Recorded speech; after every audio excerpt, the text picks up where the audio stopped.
Hare Krishna.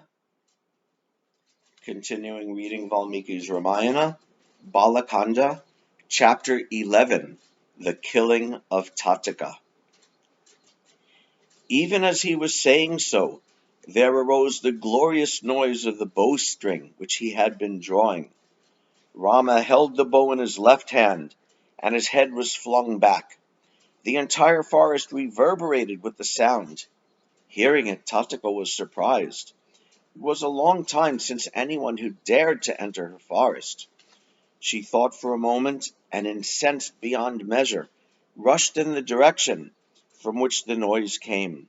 From atop the hillock there appeared the frightening female, who was ugliness personified.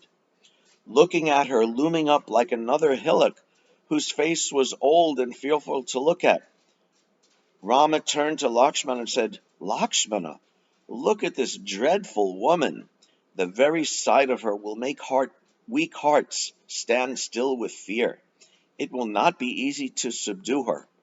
I am going to cut off her nose and ears at the tips and see the fun." As he was talking to Lakshmana, Tataka rushed towards them with both her arms uplifted. Vishwamitra made her halt in her tracks by scolding her and said, "May the two sons of the Raghavamsha succeed in their attempt." Tataka was spraying stones and mud on the young men, and the sky was filled with the dust. It was dark for a long while, and they could see nothing. She then sent a real rain of stones, which made the gentle prince extremely angry. With his arrows, Ram destroyed the stones and cut off her arms. Lakshmana, in the meantime, heard her roar with anger and pain, and he cut off the tips of her nose and ears. Tataka suddenly vanished from their sight, and from out of nowhere there rained on them a number of stones hurled by her. Both the brothers pulled the strings of their bows, and the noise was so frightening that she forgot all about her Maya warfare and fell on the ground senseless. Vishwamitra said, "Rama, there is no need for you to have any compunction about slaying this dreadful sinner. Evening is fast approaching, and it is only too well known that the strength of Rakshasas increases with the setting of the sun." Rama felt that the time had come when he should kill her.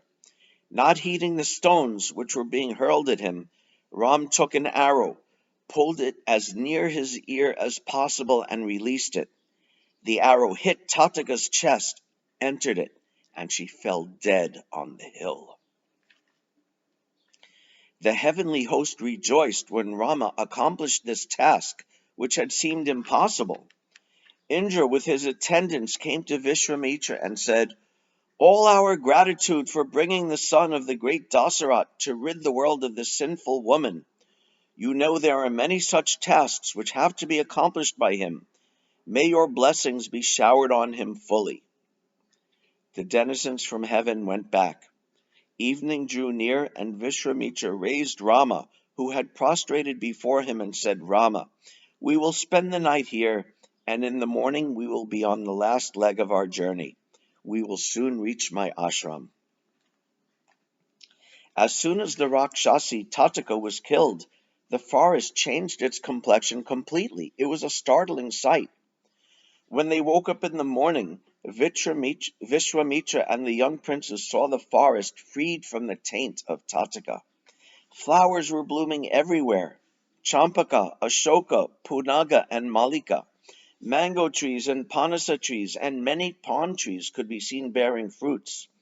Ponds could now be seen everywhere with clear water, and it seemed to be as beautiful as Chaitra, the garden of Kuvera. Vishwamitra's eyes rested lovingly on Rama.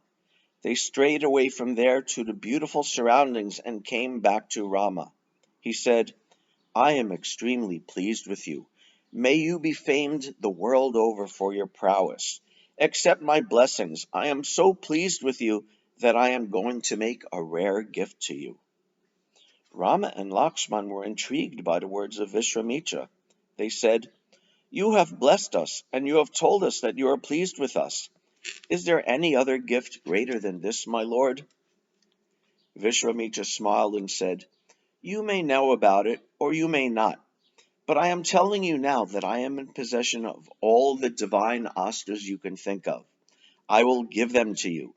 With the help of these astras, you will be able to vanquish all the enemies you will come across later. I will now grant all of them to you. Learn the incantations carefully from me, and you will be able to master them very soon.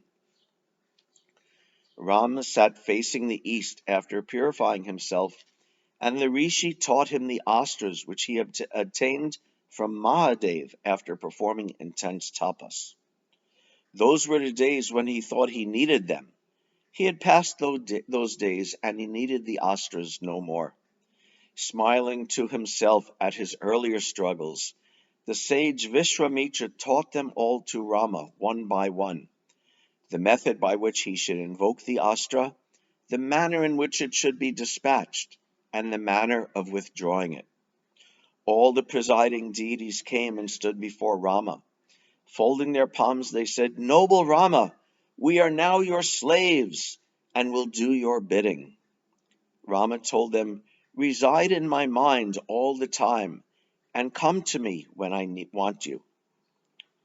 Vishwamitra asked Rama to teach the astras to Lakshmana now, and he did so. The three of them hastened towards the ashram of Vishwamitra with a chastened look.